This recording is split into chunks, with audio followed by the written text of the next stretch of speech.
this is just my interpretation of it. Okay, I'm not saying this is how everyone should do it. So, and what I notice the most when people do this is, apart from the most obvious, which is uneven weight distribution. So I've got a bad shoulder, very bad shoulder, but I can do Chaturanga because the distribution of my weight is so even across all my joints that I don't feel a thing. However, if I don't pause, process, and think about what I'm doing, it hurts my shoulder. So in the sun salutation, as I go back, I pause, process, and then I move, rather than just going into it, because it will always hurt my shoulder. So again, equal weight distribution with all 5 fingertips working, regardless of your injuries, you should be okay, most people. And if you're not, then it's kind of really bad. It's surgery bad, right? But if you're here, it's probably not that bad. So if it hurts, always look at your technique, okay? So you go back, I do this, pause, process, feel my fingers, and there's a very subtle shift forward, back, left, right, and I'm ready to go. And that really is going back to the roots of yoga anyway, as it's a balance of hatha, sun, moon. It's a balance. It's not about flexibility anyway. Yeah. The thing I do, and what I teach everyone to do, is take a punch. So, because most people, they sink there. So they need to go there. They take that punch and they lower, as far as their tolerance allows them to go. And when do you know you've reached your tolerance? Is when you are comfortable that you can hold or come back up again. If you think you're going to sink, you've gone beyond your tolerance level. And so you're never improving. Does that make sense? So I step back. First thing I do, pause, process there. Take that punch, look at the difference there. And then I symmetrically lower. So I turn my elbows to face behind me. See that? And lower, lower, lower, lower, lower. And I'm very aware of my belly button again. See that? There. And that's as far as you need to go. If you go further, you go into this as opposed to this. And that's when people can complain of shoulder pain. So yeah, let me show you from a different angle so Sonia can see it as well. It kind of goes this. See, that hurts my shoulder. Oh. And I just pushed up using my left arm. But if I do this, nothing. There. Oh. So what happens is you get to a point, you will feel weakness, and to compensate for that weakness, you sink with your upper body rather than your whole body. Does that make any sense? So for the video, it's probably best here. So again, my tolerance is there.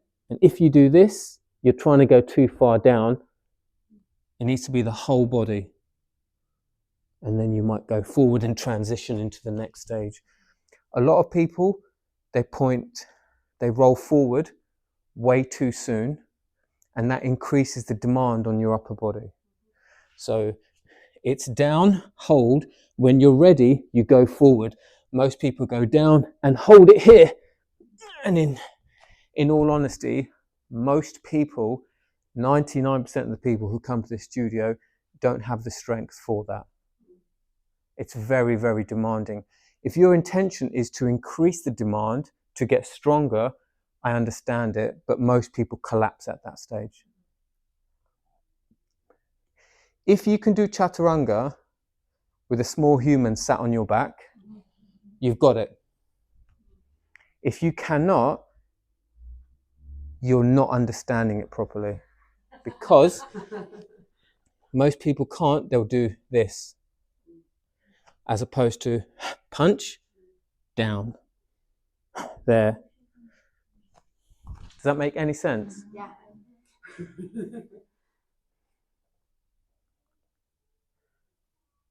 Nope. Yeah. So, Victoria, could you come on in this mat? So that's for the camera, so we can. Don't worry, whichever side you're going to do it. Yeah. So now hold on, pause, process, take the punch. But as you lower down, can I put my hands on you, Victoria? When people take the punch, they tend to do that. Yeah. So take from, no, not the hip, in, there. Yeah, perfect. Now go down, no, come back. Okay, pull in, keep this firm, now go down. See how the body wants to dive forward and ease off. Now, that's not wrong, but it is 10 times harder than the version that I want you to do, because all your body weight is going onto your shoulders in a stretched position. It's the same as lifting a weight and going beyond 90 degrees. It's not wrong, it's much, much harder in a stretched position. And that's what you're doing by, you pull in, and then as you go forward, you start to do that. Yeah. As opposed to the whole body going. So if you do that again, so try to get as neutral as you can, and now take the punch without moving your body. Take the punch, and now go, as you go down, resist me the whole time, but lower the body down. Still wanting to go forward. Yeah. It's not wrong, Victoria. Again, I can't emphasize. Yeah. And so if you think of why shoulder injuries are the most common yoga injuries in our anecdotal experience, you start to see why. Because most people are doing Chaturanga because it's something you do before upward dog, and so they're not focusing on it. The body goes forward because you're getting ready for upward dog. You go too far in a stretched position, you can't hold it, and then trouble is just around the corner. Again, if you can do that slowly and controlled, you're okay. But most people can't. So if you try that again, Victoria, try and get as straight as you can. There, no. Lower, there. Take the punch. Now, if anything, as you go down, Victoria, reach backwards with your heels. Reach back more. Lower the hips down. Better. Yeah. Better. It feels completely different. Yeah. Like massively different. Yeah. You should. We'll do an experiment now. Go and get Zaki. Zaki?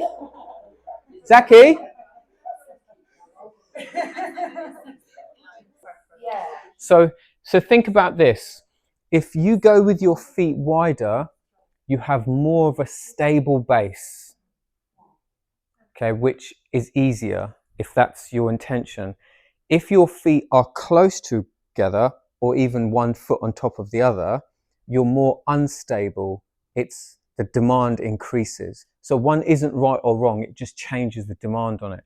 But if you were saying, Zahir, stop being complicated, just generally, you would say your hip width apart is fine. Because Vicky, you're tucking your arms in as well. You're like sucking them into the rib cage. Yeah. That's good. Yeah, that is. I was taught that to make it easier. To make it easier. Yeah, it is easier. What you can find is a lot of people go down with their triceps as a shelf, resting their ribs on it. Not wrong, but you're not improving the durability of your arms by doing so. So there should be just slightly more distance. Yeah, ever so slightly. You want to think of this as an exercise that is going to make you stronger over time, not something you do before you do upward dog. It's very important to get that right, because you can teach this as a standalone pose if you wanted to. If you have a bunch of women that come to your class that don't do any weights or don't do anything, just yoga, you can think to yourself, you know what, I want to help them improve their strength, durability. Let's do some chaturangas today. And the best way to do that is go to a point where you can bring yourself back up again and then improve on that range over time. That addresses the upper body. It doesn't, however, address that straight line. Okay, it is hard, I won't lie. Sometimes I think I'm being perfect, and I was like, darling, how was that? She was like, awful. I was like, what? That was me at my best. So it is difficult, and one of the reasons that's so difficult is under the influence of gravity, your pelvis rolls anterior, which sticks your bum out. Okay, so if you do that again, Victoria, can I put my hands on you again? Can someone else do this? Sonia, if you come round. Someone do this as well, because this is what you will be doing. So if you take Victoria's pelvis and ask her to tuck it tuck it under, there, and now go down, and then feel it all the way down, control it all the way down, see it's coming back up. Lower down, lower down, lower down. There, keep going, keep going. No, it's up again, lower. There, go. Is that really straight? Yeah. Well, it feels like it's really low. Well, it is now. So from that to that. Yeah, so what I think Victoria is doing is, as Victoria is going down under gravity, this is happening. Anterior, which is sticking the backside up. So gentle posterior, and then go down. Belly in, go down. This is my elbow, get down. There, that was better, and come up. Still too much hip flexion, can you see that? It's, again, not wrong. So again, I'm here, so Victoria, you're going there, and then your arms want to take over. So this happens. So there. So I'm tucking, I'm pulling my belly in, I'm really tight. I'm starting to shake a little bit there. And now this. I think I do everything too And this. easily. That's what I was saying yesterday when I was trying to do the head sound. I'm like spaghetti. Yeah. I don't think I hold it enough. You do when you're on your back though. Yeah, your back. Yeah, but that's different. That's because I used to swim. Whereas I used to always floppy. So go again, tuck in, take the punch. And remember, when I take the punch, I go, I don't change my posture. So squeeze the glutes, tuck under, and now go down. Go. Yes! I mean, still not great, but I mean, the bar was so low. It feels really different now. Yeah. But can you do it with a 5-year-old on your back? Oh, we'll see. Where is he? I want to see this. Mwah. Okay. So, Zaki, I'd like you to sit with your legs crossed. Just sit there. And now, Victoria, control that. Go.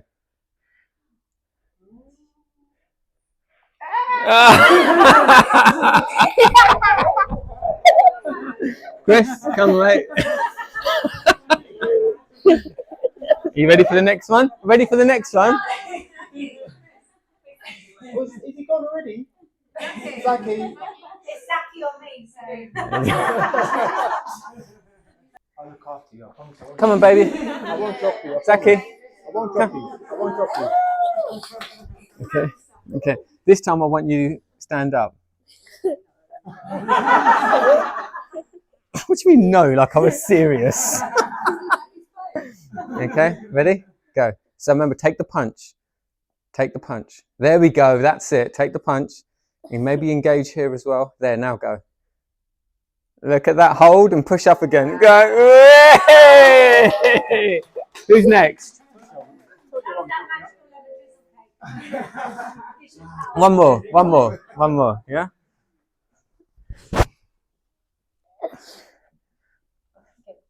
Go. Remember, take the punch, gentle. Go. Elbows in more. There. And push up. Thank you. Mwah. Okay, so you can substitute for a small animal.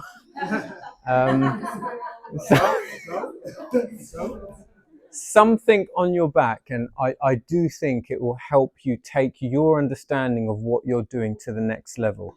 So that's all I'm thinking is, so this is wrong, but it doesn't feel wrong. I just know it is. This is right.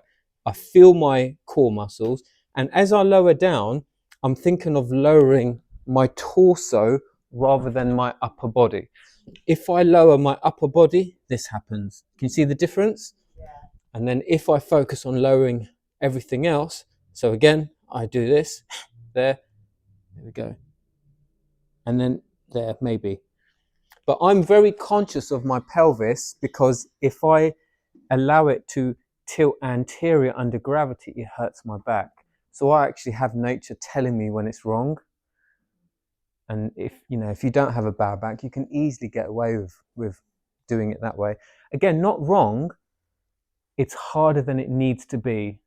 If you're diving forward, you are making your life more difficult. And once you get to the point where the back of your arm is parallel to the floor, I think you've nailed it. You don't need to go any further. I think you overstress your shoulder joint in a stretched position. Does that make sense? Okay, so if you don't know what that looks like, take a picture of yourself there. Focus on your body there, rather than... So again, the key takeaway, treat Chaturanga as an exercise that's going to make your shoulder, arms, pectorals stronger, and it's going to help you engage with your core. Don't treat it as something you do before you do upward dog.